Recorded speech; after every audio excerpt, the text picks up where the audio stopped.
Fui numa floricultura comprar um vaso, só que eu não faço ideia de que vaso comprar. Quem nunca ficou perdido numa floricultura procurando qual que é o vaso melhor para minha planta? Você sabia que tem um vaso ideal para aquela planta sua que está em casa? Fica aí e não sai daí que eu vou te explicar qual vaso escolher para aquela plantinha sua.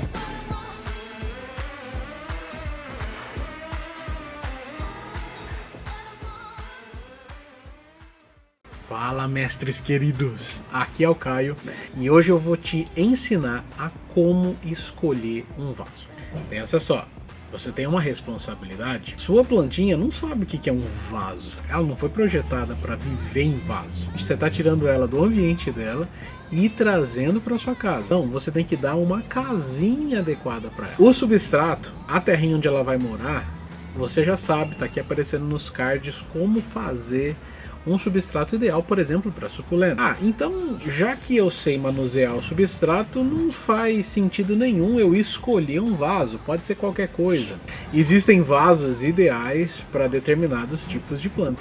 Vamos lá que eu vou te mostrar algumas opções que você tem. Na verdade, depois que você se profissionaliza com as plantas, isso daqui não vai ser mais chamado de vaso, mas vai ser chamado de pote. E você vai ver que existe o pote 11, o pote 15. O que são esses números que as pessoas fazem? Na verdade, é a distância de um ponto do vaso até o outro. Na matemática a gente chama isso de diâmetro do vaso.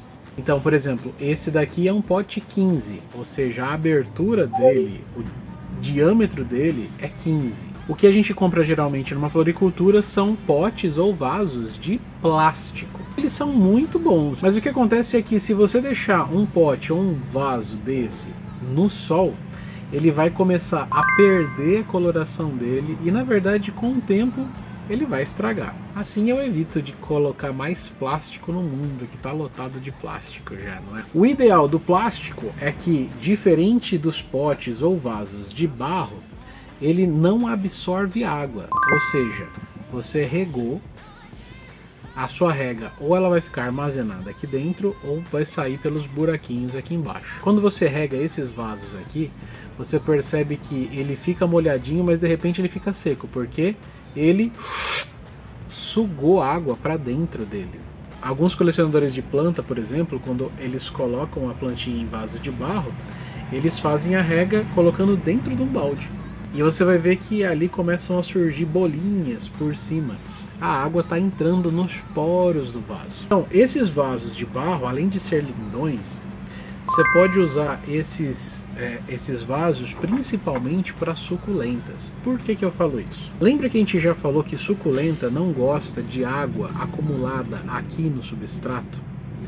Então, quando você rega, na verdade, esse carinha aqui vai sugar toda a água e ele não vai deixar praticamente o substrato úmido por muito tempo. A umidade que está lá vai ser sugada pelos poros, então é muito mais fácil de você manter um substrato desse, ó, limpinho. Só que você tem que tomar um cuidado também. Por exemplo, algumas pessoas gostam de colocar orquídeas em vasos de... Mas lembra que as orquídeas epífitas, como é o caso das phalaenopsis, o substrato delas já é muito poroso, não acumula tanta água.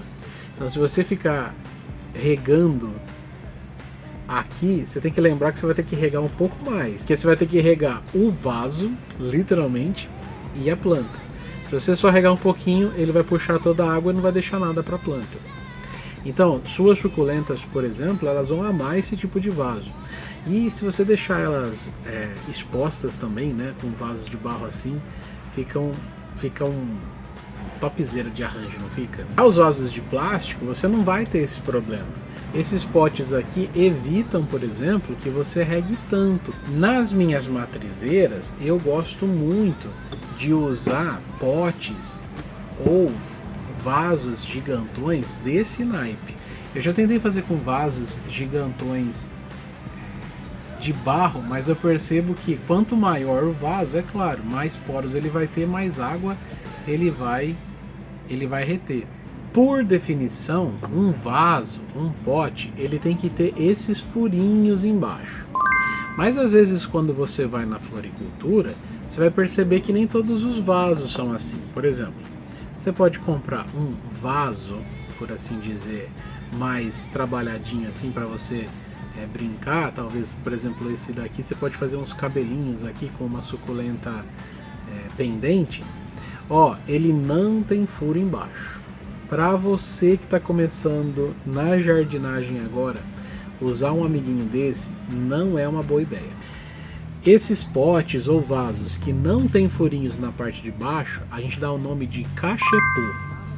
Os cachepôs, na verdade, foram criados para esconder os vasos.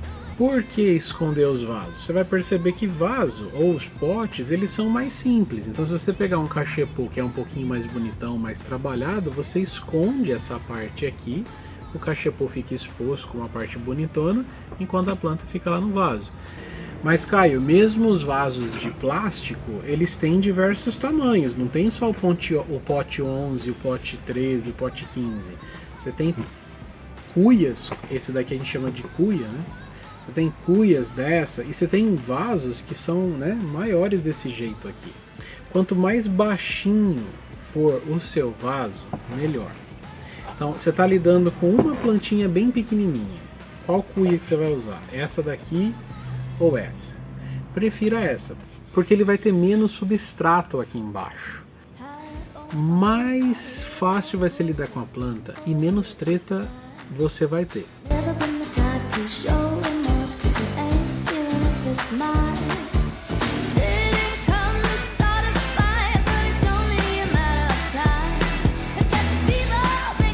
Então, agora quando você for na floricultura, você vai saber qual vaso escolher.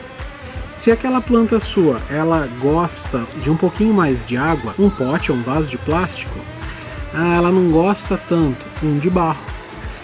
Eu quero deixar aquele cantinho mais bonitinho, um cachepô, sempre vai ter uma opção.